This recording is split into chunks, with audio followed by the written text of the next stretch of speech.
ہمیشہ دوسرے کا خیال رکھنا ہے تو اس سے کیا ہوگا، اللہ پاک آپ کا خیال آٹومیٹکلی خود ہی رکھے. ایک دوسرے کے ساتھ مل جل کے رہنا ہے. ہم رسول اللہ صلی اللہ علیہ وسلم کی امت ہے اور رسول اللہ صلی اللہ علیہ وسلم کی امت کے اندر ایک قسم کے لوگ نہیں ہیں، ہر قسم کے لوگ، گورے بھی ہیں، کالے بھی ہیں، چھوٹے بھی ہیں، بڑے بھی ہیں، لمبے بھی ہیں، چھوٹے بھی ہیں، ہر قسم کا ہے انسان. پرتگال ہے، میکسیکو ہے، یہاں پہ جو لوگ ہیں وہ زیادہ تر کرسچن ہیں اور وہ بہت تنگ ہیں اس لحاظ سے.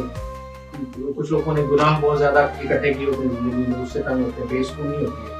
ایکچولی ان کے ہاں بہت بے سکونی ہے. وہ دنیا کو سکون سمجھتے ہیں، لیکن دنیا جب جیسے ہی اوور ہوتی ہے ساتھ ہی بے سکونی شروع ہو جاتی ہے، کیونکہ وہاں ان کے فیملی کلچرز نہیں ہیں. ٹھیک ہے، ہمارے یہاں پہ فیملی کا ایک نظام ہے پورا، معاشرتی کلچر نہیں ہے. ساتھ رہنے والے کا نہیں پتا کون جا رہا ہے کون نہیں جا رہا. ہمیں یہاں سب پتا ہوتا ہے کون بیمار ہے کون نہیں. ہمارے دین میں اتنی دی ہوئی ہے کہ 40 ہمسایوں تک کا خیال رکھنا ہے ہمیں. تو انشاءاللہ اللہ پاک سے دعا ہے کہ اللہ پاک ہم سب کو ایک دوسرے کا خیال رکھنے کی توفیق دے. شعور ویلفیئر فاؤنڈیشن ایک رجسٹرڈ ادارہ پاکستان بھر میں فلاحی منصوبوں کے ذریعے انسانیت کی خدمت کر رہا ہے.